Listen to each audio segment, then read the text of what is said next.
Greetings, I'm George Boston Rhymes in Valdosta, Georgia, and this is the Valdosta Daily Times. Today is October the 17th, 2012, and this is the front page on the Valdosta Daily Times. However, I am standing in the front of Wal-Mart store number 2615. That's Wal-Mart store number 2615. And you know about the debates last night, but what you do not know about is that I just met, or saw rather, because I already knew him, a former associate at store number 2615. His name is Willey. I saw Willey at McDonald's just a minute ago, and I was talking with other people who had worked at Wal-Mart Stores Incorporated, another lady that you're going to hear from that wants to tell her story. Willey said he was terminated yesterday from Wal-Mart Store 2615 here in Valdosta, Georgia. Home of Moody Air Force Base, home of Valdosta State University. Willey said that him and his girlfriend broke up, and he was distraught, and so he just left Wal-Mart, which is his own fault.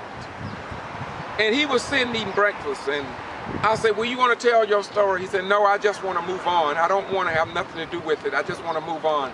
I'm tired of working at Wal-Mart. So I asked him, I said, why did you leave? He said, my girlfriend and I broke up. And he said when he came in the next day to hit the clock, or to clock in, he said that his card was rejected. And Joe, assistant manager Joe, told him that he was fired.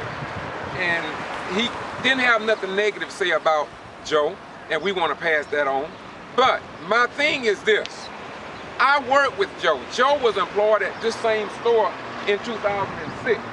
Now, all I'm saying about Wal-Mart is that I know other people that work here that are bipolar, that have been fired, went home, came back, they rehired them, or whatever needed to be done. Now, Willey is an individual. Yes, he has medical problems. He is bipolar. He is bipolar. And I don't know what happened. All I know is that if he was having a problem with his girlfriend and he just left because of that, I'm sure I asked him, I say, did store manager Hal and others know that this young man was that you was bipolar? And he said, yes, they knew it. He said that it's in his records that he was bipolar.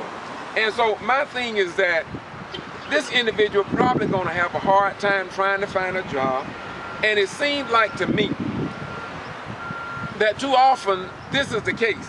I was also told by another lady wherein she was terminated about 8 years ago, and somebody forged her name. But I'm not gonna address that. I'm gonna let her tell you the story.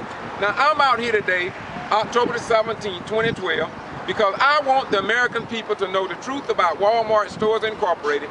I want them to understand that there are people who are suffering.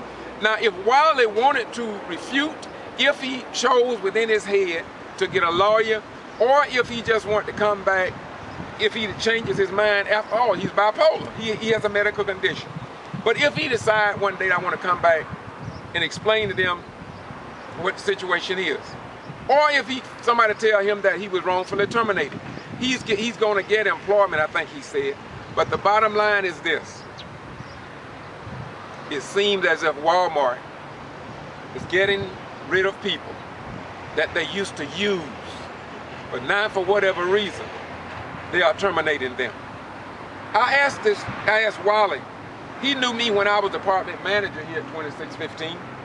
He stayed to himself, very quiet, a Christian individual, a white Caucasian,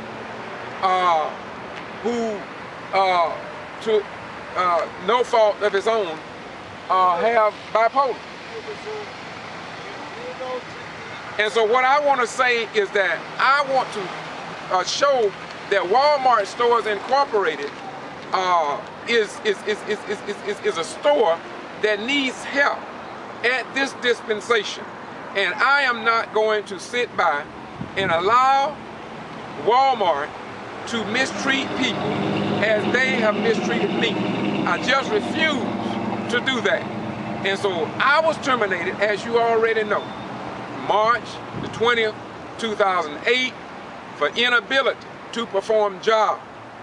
And I was talking to a lady this morning at Walmart. She said, George, how could they fire you for inability to perform job when you did an outstanding job? Everybody at Wal-Mart Stores Incorporated know that. And she worked there after I left, and she said, people spoke good of you. And they said that it was because of the manager's own incompetence, the reason they got rid of you. This lady told me, said, George, you was too smart. And that is why they got rid of you. But I just want to say to you, I don't want to hear that. What I want to hear is that Mike Duke, Scott Lee, Mr. McCullough, and the now President Bill Simon to say to me, we know that you have proven that you were not entered into our own 4-week training program, and we at least gonna send you a letter of apology.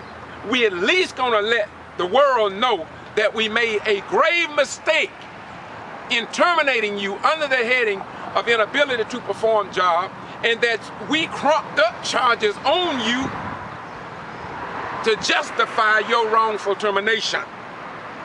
Then I would not say nothing to Wal-Mart Stores Incorporated. I just may back off if they can make it good to me, the wrong that they did. But I believe my termination had a greater purpose.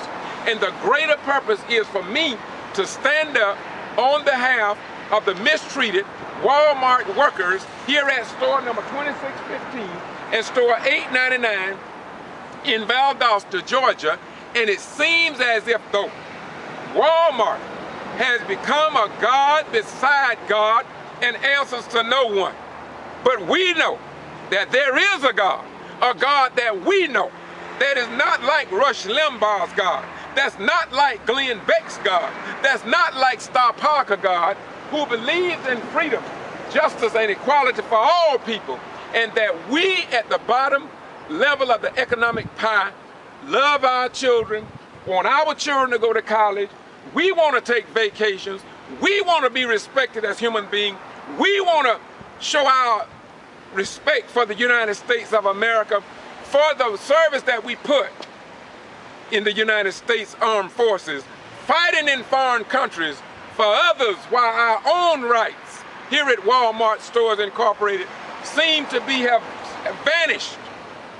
And we must understand that Georgia is an at-will to work state, wherein Wiley could be fired from Wal-Mart for good cause, bad cause, or for no cause at all. And they don't even have to tell you why, thanks to Jack Kingston, Sanford Bishop, Amy Carter, and others that we send, Ellis Black, that we send to Georgia up in the capital of Atlanta to serve and represent us. But they won't say nothing about the disgraceful, ugly, discriminatory Georgia at-will to work law, wherein workers' rights is a thing of the past. This is George Boston Rhymes in Valdosta, Georgia, doing what I do because it must be done. And I can't make it any simpler than that. Now, I'm gonna leave you now. Once again, bye-bye, we gone.